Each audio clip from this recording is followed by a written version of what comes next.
이 세상에서 가장 힘든 이별이 있습니다.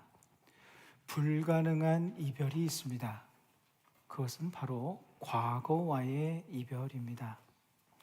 과거는 어떤 모양이든 나의 현재의 삶에 영향을 미치게 되어 있습니다. 지금까지 살아온 우리의 삶의 흔적들이 나의 현재의 나를 만들기도 하고 미래의 나에 끊임없이 영향을 줄 것입니다. 2024년 여러분이 만나서 형성한 관계와 습득한 지식과 많은 경험들과 기술과 관계들, 이 모든 것들은 2025년에도 영향을 끼칠 것입니다. 그리고 우리 남은 생에 계속 영향을 줄 것입니다. 어떤 과거는 부정적이게도 상처가 되기도 합니다. 트라우마가 되고 노이로자가 되고 컴플렉스 같은 후유증을 가져올 수도 있고, 또 반대로 어떤 과거는 우리의 삶에 회복을 주기도 하고 성숙을 가져다 주기도 합니다. 지금 우리는 2024년 마지막 주일, 그리고 2025년을 며칠 앞두고 있습니다. 2025년을 맞이하게 될 때 벌써 지금 이 시간은 이미 지난 과거가 되어버렸을 것입니다. 바라기는 오늘 우리 예배를 통해서 지금 이 시간과 그리고 우리가 지난 2024년의 모든 이 시간이 2025년을 맞이할 때 아름다운 과거로 기억되기를, 2025년 이후에 우리의 나가는 그 모든 삶에 좋은 영향을 끼치는 그러한 과거로 잘 정리될 수 있기를 소망합니다. 안디옥과 이고니온에서 고난을 당하고 핍박을 당하고 죽음의 위협을 경험했던 사도 바울 일행은 루스드라에 와서 복음을 전합니다. 루스드라에서 나면서부터 안진뱅이 되었던 한 장애인을 하나님의 능력으로 고쳐주게 됩니다. 루스드라 사람들이 깜짝 놀라죠. 이에 오인을 합니다. 바울과 바나바를 헤르메스와 제우스로 오인을 합니다. 그리스 신화에 나오는 말로만 듣던 그 신들이 강림했다. 그래서 바울과 바나바에게 제사를 드리려고 합니다. 그래서 바울이 옷을 찢고, 바나바와 바울이 옷을 찢고 만류하고 겨우 그들을 멈추었습니다. 그리고 복음을 힘있게 전했죠. 자, 생각해 보십시오. 이만하면 참 성공한 사역 아니겠습니까? 하나님의 능력을 경험하고 사람들이 호의적으로 바뀌었습니다. 성공적인 복음 전도 아니었겠습니까? 그런데 그 직후에 일어난 말씀이 바로 오늘 본문 첫 절입니다. 본문 사도행전 14장 19절입니다. 유대인들이 안디옥과 이고니온에서 와서 무리를 충동하니 그들이 돌로 바울을 쳐서 죽은 줄로 알고 시외로 끌어내치니라. 바울을 핍박하고 죽이려 했던 유대인들, 안디옥과 이고니온에 있는 사람들이 이 루스드라까지 바울 일행을 따라와서 사람들을 충동했다. 하나님에 대해서 전혀 알지도 못하던 그 사람들에게 이제 겨우 복음을 전했는데 그 사람들을 충동하고 현혹하고, 원어로 보면 설득시켰다, 이런 뜻입니다. 그런데 방금 전까지만 해도 그렇게 신으로 모시려고 했던, 숭배하려고 했던, 정말 호의적이었던, 열렬하게 환호했던 그들이 설득을 당해버립니다. 여러 가지 사건을 보여준 것이 아니에요. 말로 설득한 겁니다. 그래서 그들이 돌변해버립니다. 그리고 유대인들과 합세해서 바울을 향해 돌을 던지기 시작하고 바울이 돌에 맞게 되죠. 돌에 맞은 바울이 정신을 잃어버리죠. 쓰러집니다. 사람들은 죽은 줄 알고, 이 표현이 중요합니다. 죽은 줄 알고 아무리 돌을 던져도 꿈쩍 않는 겁니다. 아픈 기색도 없습니다. 죽었다고 판단한 것이죠. 성 밖으로 끌고 나가 밭에 내팽개쳐집니다. 들판에 내팽개쳐집니다. 여기서 바울의 상태가 잠시 기절한 것이다 생각할 수 있습니다만 그런 상태가 아니었습니다. 죽음에 이를 정도의 심각한 상태였습니다. 본문은 아주 짧은 한 절에 이 모든 것들이 다 기록되어 있지만 그의 상태는 매우 심각했습니다. 의식을 잃은 상태에서 큰 돌들을 던졌을 텐데 그 돌들에 꿈쩍도 하지 않았던 완전한 죽음의 상태 근처에까지 간, 오늘날 의학적인 용어로 하면 코마 상태라고 봐도 무난할 것입니다. 바울의 상태를 보여주는 단어가 그 다음 절에 나오는데 20절입니다. 제자들이 둘러섰을 때에 바울이 일어나 그 성에 들어갔다가 이튿날 바나바와 함께 더베로 가서, 자, 일어나기 전의 상태를 보면 먼저 제자들이 둘러섰다. 이것은 바울이 일어날까 기대했다, 이것이 아닙니다. 그 가능성을 가지고 기도했다, 이것도 아닙니다. 둘러섰다, 이것은 뭐냐면 바울의 죽은 상태를 컨펌하기 위해서 둘러선 겁니다. 그래서 장례를 치르고 이제 다시 하신들은 성으로 들어가기 위해서 둘러섰다, 이런 의미예요. 그러니까 그들도 보기에 이건 그냥 죽은 거야 라고 생각한 것이죠. 그런데 갑자기 바울이 일어나게 되었을 때, 제자들이 둘러섰을 때에 바울이 일어나, 이것을 언어에 맞게 해석하면 제자들이 바울에게 어떤 소생 가능성도 찾을 수 없는 상태라 여길 바로 그때에 바울이 일어나 라고 기록되어 있는데, 여기 일어나에 쓰인 헬라어 아티스테미라는 단어는 일전에 예수님께서 쓰셨던 단어예요. 어디에 나오는 단어일까요? 죽은 지 사흘이나 되어서 결코 살아날 가능성이 없는 완전한 죽음의 상태에 있었던 나사로를 예수님께서 다시 살릴 것이다 할 때 썼던 단어가 바로 이 아티스테미입니다. 요한복음 11장 23절입니다. 예수께서 이르시되 내 오라비가 다시 살아나리라. 이 다시 살아나리라에 쓰인 단어가 바로 아티스테미입니다. 다시 살아나리라. 바울이 일어나, 이것이 똑같은 뜻이라는 거예요. 뭐냐면 완전한 죽음의 상태에 있는 바울이 다시 살아나리라. 바울은 완전히 죽은 것이나 다름없는 심각한 상태였음을 보여줍니다. 어떤 분에게는 2024년이 이 바울의 상태와 같지 않았나, 이런 생각을 하게 되었습니다. 바울은 어느 날 성령의 보내심을 받아 순종하는 마음으로 선교의 길을 떠났습니다. 내가 가는 이 길이, 내가 있는 이곳이 하나님께서 보내신 곳이라는 믿음을 가지고 충실하게, 성실하게 신앙생활을 하며 복음을 전했습니다. 그런데 그가 맞은 현실은 무엇이었는가? 안디옥에 가서 핍박을 받습니다. 가는 곳곳마다 반대에 부딪힙니다. 이고니온에 가서는 살해 위협을 직접적으로 경험합니다. 본문의 루스드라에서는 실제로 돌에 맞고 기절해버립니다. 죽음과 같은 지역 상태가 되어버렸습니다.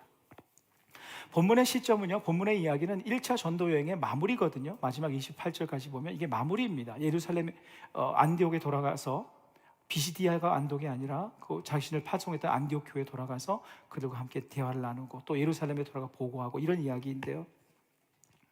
보십시오. 중간중간 보람된 일도 있었지만 바울의 그 1차 전도 여행에 어떻게 보면 서막 아닙니까? 그 대막을, 그 대단원을 막을 내리는 그의 마지막을 장식하는 그의 모습 중에 이런 모습이 나타나는 거예요. 그가 돌에 맞아 죽은 상태, 죽은 것과 같은 상태가 되어버렸습니다. 여러분 어떠십니까? 2024년 어떠하셨습니까? 신앙인 크리스찬은요, 성령의 보내심을 받아, 즉 나를 내 삶의 자리로 보내신 분은 하나님이시다, 이 믿음으로 사는 사람들입니다. 하나님의 크신 경륜과 계획 속에 나를 내 가정과 학교와 직장과 교회로 하나님의 보내심을 받은 사람들이 바로 신앙인이요 크리스찬들이에요. 그 삶의 자리에서 나를 보내신 하나님의 뜻을 구하며 신앙인으로 살아갑니다. 바울이 선교지에서 자신을 그 자리에 보내신 하나님의 뜻을 따라 맡겨진 일에 성실하게 최선을 다하며 살았듯이, 크리스찬은 보내신 삶의 자리에서 성실하게 최선을 다하며 살아가야 하는 사람들이에요. 그런데 우리의 모습이 바울처럼 될 때가 많습니다. 신앙생활을 열심히 하려고 하는데 삶을, 마음을 힘들게 하는 일들을 만납니다. 신앙인으로 더 굳게 서야지 했는데 예상치 못한 어려움들을 만납니다. 믿음을 가지고 성실하게 살아도 고생스러운 일들이 생깁니다. 안디옥을 넘어 이고니온으로 가면 좀 나을까? 이고니온에서 그 위험을 벗어나서 루스드라로 가면 좀 나을까? 이곳을 가면 하나님의 은혜의 소식이 있을까? 이런 삶을 살아갑니다. 루스라에서처럼 하나님의 은혜의 역사를 경험할 때면 힘이 나다가도 어려운 상황이 던진 힘겨움의 돌에 맞고 또는 누군가 던진 상처의 돌에 맞아서 아파하거나 당황스러웠던 적은 없으십니까? 여러분, 정도의 차이만 있다 뿐이지, 우리가 또 혹은 잊었다 뿐이지, 여기 있는 모든 분들은 다 그런 삶의 돌, 사람들이 던진 돌, 상황의 어려움들이 던진 돌에 다 맞으셨을 거예요. 다가오는 2025년을 막막하게만 특별한 기대 없이 여러분 바라보고 있을지도 모르겠습니다. 돌에 맞아서 그렇습니다. 게다가 때로 더 아픈 돌이 여러분 무엇인 줄 아세요? 자기 자신에게 내가 던지는 돌입니다. 다른 사람들이 던지는 돌, 상황이 던지는 돌, 그것보다 훨씬 아픈 것이 내가 내 자신에게 던지는 돌입니다. 자책의 돌, 자기 비하의 돌, 자기 비난의 돌, 이런 돌이 훨씬 아플 때가 많습니다. 소위 요즘 신조어로 현타, 아시나요? 무슨 뜻인지? 현실 자각 타임이라는 뜻입니다. 현실을 딱 맞이할 때 하는 이런 현타가 올 때가 많습니다. 열심히 신앙생활하고 열심히 노력해도, 인내하며 기도의 자리, 믿음의 자리를 지켜도 안디옥, 이고니온, 루스드라와 같은 상황을 계속 맞으면 현타 옵니다. 믿음이 있으니까 현타가 안 올까요? 다 옵니다. 나는 도대체 왜 이럴까? 내 삶은 도대체 왜 이럴까? 나는 왜 이리 무능력할까? 난 왜 이렇게 바보 같을까? 난 왜 이렇게 약하기만 할까? 이러한 자책의 돌들을 스스로에게 던지면 일어나기가 더 힘듭니다. 본문의 바울의 그 상태처럼 말이죠. 그런데 여러분, 정말 중요한 것이 무엇인 줄 아십니까? 세상이 던지는 돌이, 때고 내가 나를 향해서 던지는 돌이 나는 쓰러뜨릴 수 있지만 우리와 함께 하시는 하나님은 결코 쓰러뜨릴 수 없다는 사실이에요.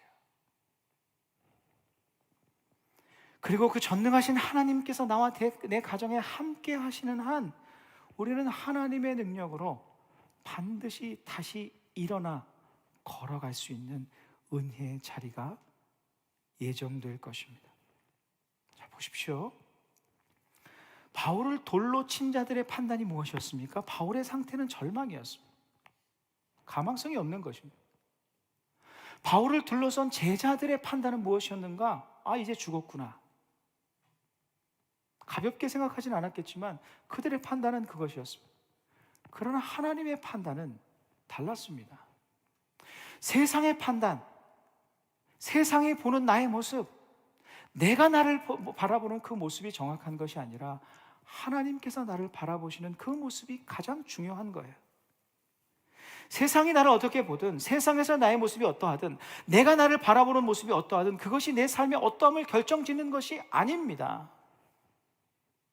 이 세상 그 무엇보다 나를 사랑하시는 내 삶의 주관자이신 하나님께서, 이 세상도 그 어느 누구도 이길 수 없는 하나님께서, 그분만이 내 삶의 어떠함을 결정하시는, 정의하시는 분이시기 때문이에요.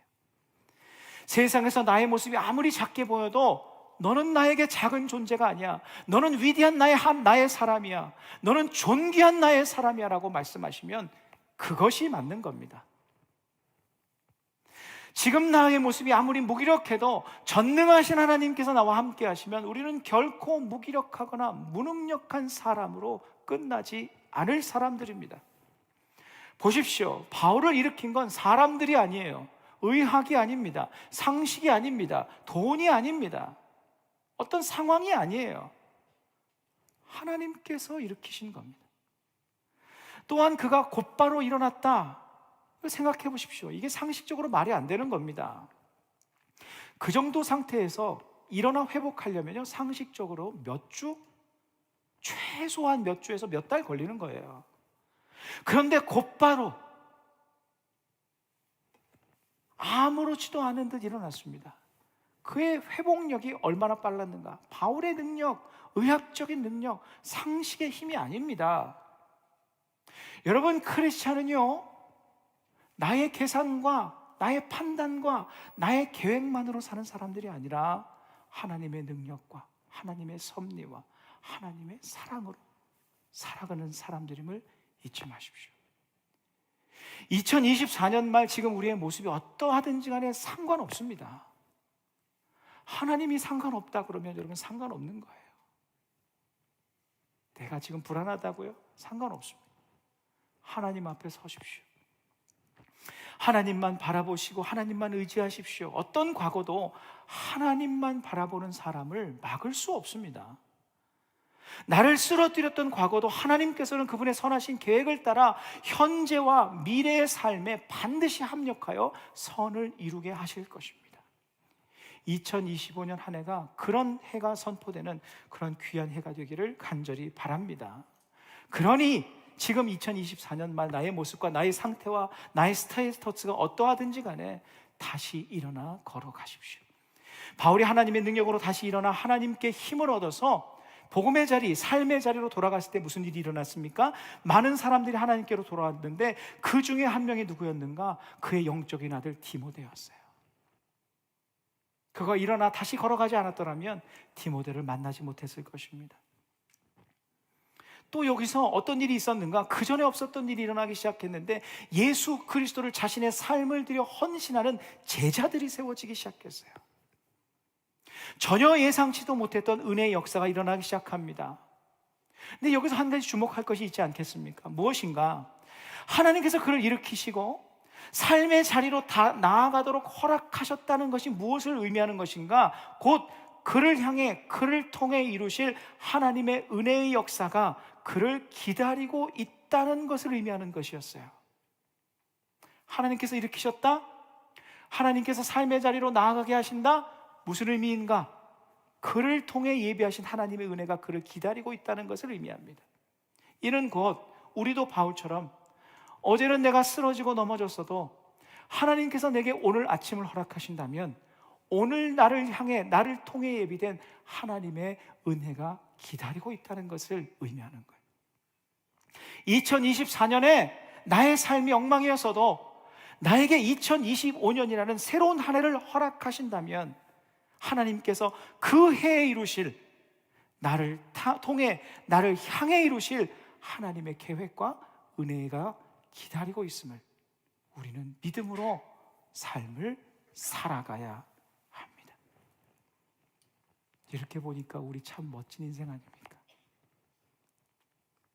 우리 그저 그런 인생이 아니라 하나님께서 함께 하시고 하나님께서 계획하시고 하나님께서 인도하시는 위대한 인생을 사는 사람들입니다.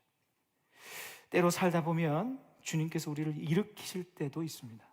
직접 정말 영적인 생명이 꺼져갈 때쯤에, 우리의 멘탈이 무너질 때쯤에, 아니 완전히 무너진 다음에 하나님께서 때로 예기치 못한 은혜로 우리의 심폐소생하실 때가 있어요. 저도 목회를 하다 보면 전혀 예상치 못한 곳에서 하나님의 은혜를 경험하기도 합니다. 저 또한 주님만 바라보며 살아가겠노라 수십 수백 번씩 다짐하며 살아야 하지 않겠습니까? 제가 먼저 그렇게 살아야 하잖아요. 그래도 사람에게 낙심될 때가 많습니다. 목회를 하는 저도요, 무기력에 빠질 때가 있습니다.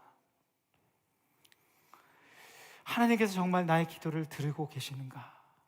기도하며 부르짖고 눈물 속에 하나님께 부르짖고, 그래도 하나님께서 기도 응답을 하실 때도 있지만 응답하지 않는다는 소리, 이런 소식들을 듣고 느낌이 올 때 얼마나 힘든지 모릅니다. 낙심의 돌에 맞아서 영혼은 완전 쓰러진 상태, 번아웃 상태입니다. 그런데 어느 주일 금년이었습니다. 우리 교회를 방문한 전혀 안면도 없는 한 자매가 예배 후에, 저는 모르는 분이에요, 와서 자신이 경험한 하나님에 대해서 저하고한테 얘기하는데, 제가 늘 하나님 앞에 울며 기도했던 그 기도의 내용, 그 워딩 그대로 저에게 얘기를 하는 거예요. 제가 깜짝 놀랐어요. 저에게는 그게 하나님께서 기도에 응답하신 그 순간이었어요. 그 순간 하나님께서 저에게 뭐라 말씀하시는가? 내가 너의 기도 듣고 있잖아. 내가 일하고 있잖아. 죽어가던 제 심령에 하나님께서 심폐소생시켜 주시는 거예요. 다시 기도의 자리로 일어나 나아갈 수 있게 하셨습니다. 이런 동일한 은혜가, 이보다 더 귀한 은혜가 우리의 삶에 일어나게 되기를 간절히 소망합니다. 사랑하는 성도 여러분, 해는 바뀔 것이지만 하나님의 은혜는 결코 바뀌지 않을 것입니다. 시간은 변하여도, 이 시간이 과거가 되고 새로운 현재와 미래를 맞이하여도 하나님의 은혜는 영원할 것입니다. 오늘 아침을 내가 맞이할 수 있었다면 하나님께서 나를 통해 이루실 일들을 위해 나를 일어나게 하셨구나 믿으십시오. 2025년을 맞이할 수 있다면 하나님께서 2025년에 나를 통해 이루실 일들을 위해 허락하신 해가 될 것입니다. 두려움의 돌, 낙심의 돌, 염려의 돌, 좌절과 절망의 돌, 무기력의 돌, 이런 돌에 맞아 쓰러지고 넘어졌을지라도 주님을 바라보며 살아가는 이들을 주님께서는 반드시 예비하신 은혜로 다시 일어나 걷게 하실 것입니다. 사도 바울은 본문 22절 후반에서 이렇게 말합니다. 우리 함께 읽으실까요? 우리가 하나님의 나라에 들어가려면 많은 환난을 겪어야 할 것이라. 아멘. 이것이 천국에 대한 말씀이기도 하지만 이 땅에 우리가 경험할 하나님 나라에 대한 말씀이지 않겠습니까? 바꾸어 말하면 이런 뜻 아닐까요? 삶의 어려움들을 주님을 바라보며 믿음으로 잘 견뎌나가면, 믿음 가운데 하루하루 살아나가면 하나님의 나라를 경험하게 될 것이다. 아, 하나님께서 내 삶을 다스리시는구나, 이것을 알게 될 거라는 거예요. 하나님께서 내 삶을 주관하시는구나. 아, 나는 세상 나라에 속한 세상 사람이 아니라 하나님 나라에 속한 하나님 나라 사람이구나. 하나님 믿고 당당하게 살아야겠구나. 믿음으로 어려움을 견디며 살아가는 이에게 이 하나님 나라를 경험하게 하실 것입니다. 여러분, 고난은 믿음의 성장통입니다.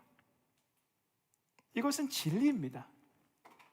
하나님께서는 우리의 믿음을 성장시키실 때 성장통이 있어요.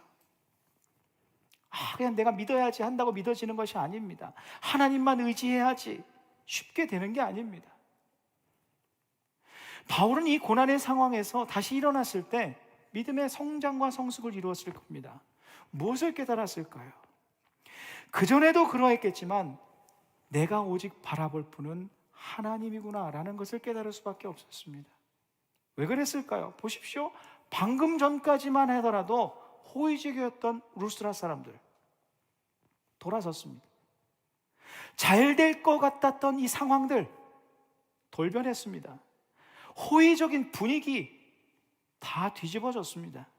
그런 상황과 사람들에게 도리어 돌에 맞아 쓰러졌습니다. 심지어 함께 복음을 전하던 동역자 바나바는 본문에 등장하지도 않습니다. 어디에 있었을까요?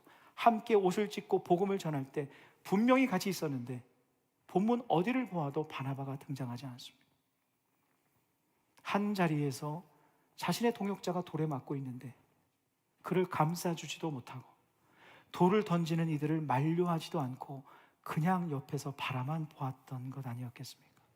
저는 바나바의 어떠함을 이야기하는 것이 아니라 바울이 그의 삶의 고난을 통해서 배우는 레슨을 말씀드리는 겁니다.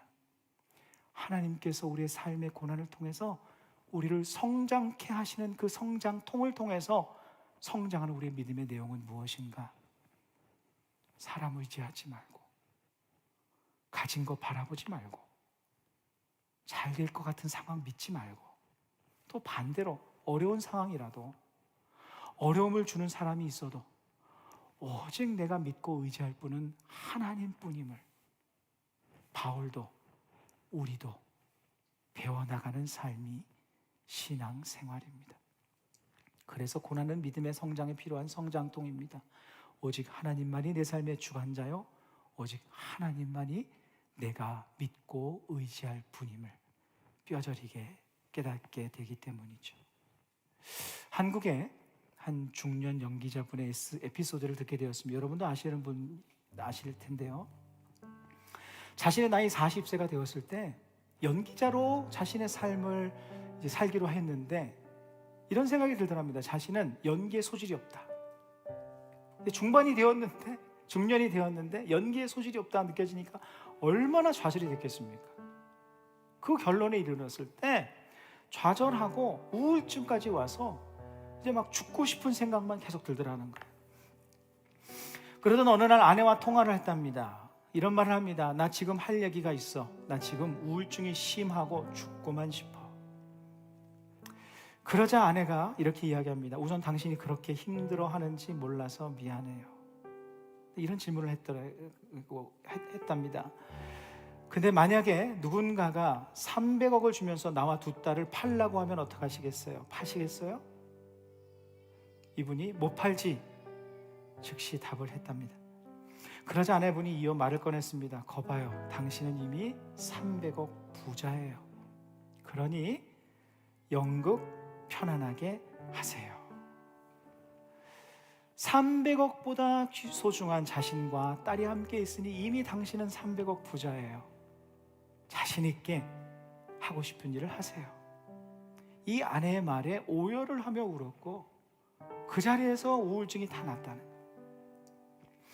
이를 보면서 저는 우리 주님과 우리의 모습이 떠오르지 않을 수 없었습니다. 과거의 상처와 삶의 힘겨움에 넘어지고 무너진 우리를 향해, 그리고 바울처럼 상황이 던진 힘겨움의 돌, 자신에게 호의적으로 대했던 그 사람들이 던진 돌에 맞아 쓰러진 우리의 모습을 향해 주님께서는 오늘 본문을 통해서, 오늘 설교를 통해서 우리에게 이렇게 말씀하시지 않으실까 싶어요.